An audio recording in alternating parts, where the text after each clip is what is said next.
Benvenuti. In questo video vi mostrerò come mettere le applicazioni a schermo intero sul vostro portatile Microsoft Surface di 8ª generazione.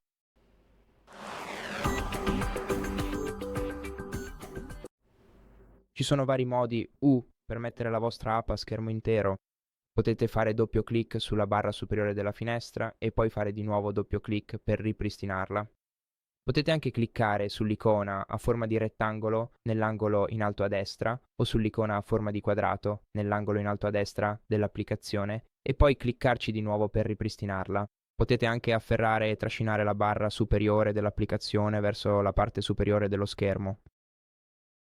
Poi trascinatela verso il basso per ripristinare la finestra e potete anche semplicemente premere il tasto F11 dopo aver cliccato sulla vostra app.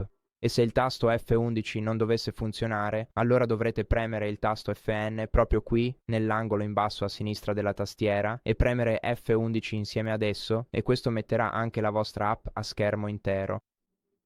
Premete di nuovo questa combinazione per ripristinare la finestra. Grazie per aver guardato il video, se vi è stato utile iscrivetevi al canale, lasciate un like e commentate. Ci vediamo al prossimo.